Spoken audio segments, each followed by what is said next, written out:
जल के बिना जीवन की कल्पना भी बेकार है। अगर जीवन को बचाना है तो जल को भी बचाना होगा। राजश्री पान मसाला।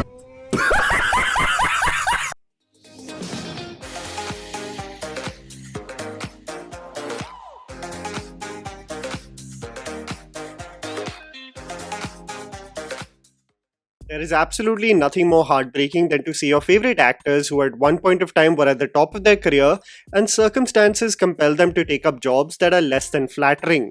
This is either due to the fear of lack of relevancy or simply taking up anything that is offered. I wanted to start this video by talking about one of the most heartbreaking examples, and that is seeing visuals of Ranveer Shori on Bigg Boss OTT, a season hosted by Anil Kapoor where the talented actor is now seen surrounded by loud, crass and uninformed influencers. What compels a talent like Ranveer Shori, who was just seen in Tiger 3 last year and web series like Tabbar and Sunflower in 2021, to join this cringeworthy reality TV show? And what has become the state of Indian reality television, where we are giving platforms to anyone and everyone so that they get their 2 seconds of fame through the most disgusting means? I mean, you've got a Vada Pav girl who believes she put Delhi on the map with her theatrics and getting into conflict with anyone on the streets. You've got an influencer who has normalized polygamy and contestants are praising the beautiful dynamic he has maintained with sanctity. And I know that Ranveer Shori has his fair share of not so flattering moments off camera, but it's a really sad sight to see an actor of his stature introducing himself like he's on his first day of college. I will never understand how the individuals that surround Shori in this show have loyal fan bases online. It makes me fear what Indian audiences watch on a daily basis and consider to be normal. These set of events and just seeing Ranveer Shori on a show like this reminded me of several examples where Bollywood actors seem to be complete misfits, and it becomes very clear to us as an audience that either work had dried up or they just had said yes for the paycheck. Remy Sanghi. I'll confess there was a time where I did sporadically view Bigg Boss just to see the kind of people that are featuring in a year, and more importantly to tune in on a weekend to see how Salman Khan deals with the conflict in the house. While Salman lately seems mostly disinterested in the developments in the house, there was a spunk and energy that he did possess where he would really give it off to the contestants back in the day. I used to be seated for the drama, but never have I felt that an actor is as much of a misfit than when Remy Sanghi joined the Bigg Boss house and could not care less about what was happening around her. As a loyal Hindi cinema viewer, one wondered why we don't get to see the actor that often on the big screen. And the more we saw her on television, the more we realized she was just tired of featuring in films, something that made us utterly sad because she was such a bona fide talent on screen. To see her on the show pleading to be chucked out, it was really sad, making most wonder why she opted for the show in the first place. Rahul Roy.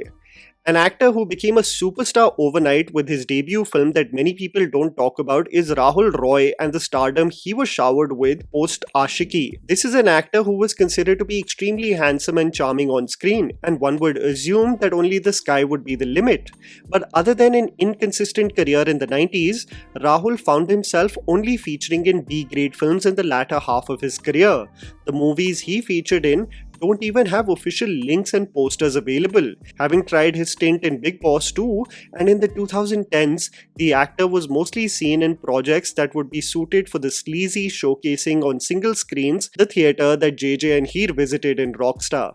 With having health complications recently, the actor seems to have taken a hiatus from films indefinitely. Manisha Kakkar. I don't think there is any doubt in one's mind when I say that Manisha Kakkar as Malika Jan was a standout performer in Hira Mandi. This stellar performance also made people wonder where the talented actor has been for so many years and why we got to see her in flashes versus being an active part of movies. The important point to note regarding Manisha's film career is that it has not been smooth sailing at all. While the actor was an active part of commercial movies in the 90s, you saw a considerable shift in the quality of work in the 2000s, where she was featuring in several B-grade Hindi films. Movies like Ek Choti Si Love Story, Market, Tum, A Dangerous Obsession, Darwaza Band Rakho.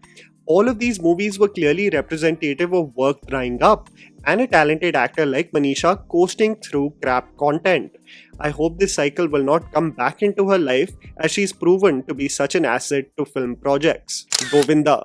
I think I can say this for many viewers on this channel on what an active part Govinda has played in entertaining us with his films, especially the comedies of the 90s and early 2000s, a comic timing that was unprecedented and unlike any of his contemporaries. What followed, however, was several professional differences which then in turn led to Govinda not being considered for commercial projects, as one considered him to be unpredictable with his commitment to projects. Comeback attempts with Partner, Ravan and Kill Dil did not change the tide for the actor, and what we saw in the 2010s was the legendary actor featuring in embarrassing ventures, music videos that seemed straight out of the Ullu app, and the claims in interviews where he was best friends with James Cameron, a downfall that was tough to digest indeed. Neha Dhupia and Esha Deol. For those slightly younger on the channel, I would like to remind you that Roadies was not really the cringe fest you know it as today. This was actually a show meant for a young demographic that was genuinely keen on traveling and riding bikes. It was actually the hipster show meant for those who believe they have no place on television. It slowly transitioned to become just a shouting match where categorically the dim-witted fools are made fun of in the audition process, and Galis galore was the only format they knew of. You know the career isn't going well when the show in its most cringe-worthy run has actors like Neha Dhupia and Esha Deol as judges. No matter how hard and serious they wanted to be on the show, I could not help but self-reflect for them on what led to them to say yes to such a show. A sad chapter indeed for actors who were active part of films in the mid-2000s and found themselves telling contestants that it was her choice. Mithun Chakrabarti. The stardom of Mithun Chakrabarti is really an odd but interesting one because he had a fan base not only in India but Russia as well. You would only equate Raj Kapoor and his stardom post Avara to a country like Russia, but Mithun with Disco Dancer was causing waves in the East that many did not anticipate. While Mithun did some really compelling work in his formative years in the late 70s with films like Mrigaya, Suraksha and Tarana, most of his peak stardom was in the 80s, also considered to be the most creatively hollow period for Hindi cinema. However, nothing was worse than the ventures he did in the 90s, where most of the plots revolved around Mithun going on a revenge spree after his loved ones have been exploited by the villain. This is when a genuinely talented actor became unintentionally funny, and it's this reign of the yesteryear actors doing roles in cottage industries for quick cash in the 90s that really represented the dark days of Hindi cinema. Nargis Fakhri. Lately, I haven't seen much of Nargis Fakhri, and it made me wonder what she's been up to. This is an actor who was heavily criticized for her stint at the movies in Hindi cinema, but was an active part of commercial projects in the 2010s, from Rockstar to Main Tera Hero, from Azhar to Houseful 3, but never did I imagine things would become so sour that Nargis would feature in a B-grade web series titled Tatlu Baz, a series that clearly just capitalizes on her sex appeal and ensures that she wears the most scantily clad dresses. Looking at the production value of the series and what Nargis is doing, it can only be representative of work drying up and one feeling compelled to say yes to anything that was offered. Dharmendra.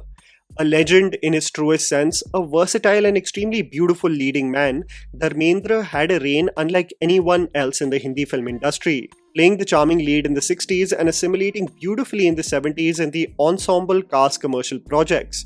Anupama, Satyakam, Sholay, Chupke Chupke and Hakikat are just a few of the memorable performances of the legend, but the 90s saw a really dark turn where Dharmendra was only seen in B-grade films, making one wonder why he was even doing such films.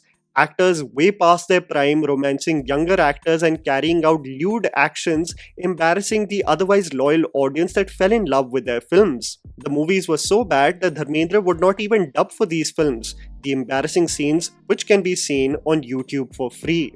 Amitabh Bachchan. A superstar in the 70s, having taken the mantle after the reign of Rajesh Khanna, there was no stopping Amitabh Bachchan and his rise to become a bona fide superstar. Amitabh Bachchan was seen in several blockbusters, entertaining audiences by being the perfect vessel to deliver the iconic dialogues written by Salim Javed and even making the over-the-top plot points of Manmohan Desai seem like grounded realism.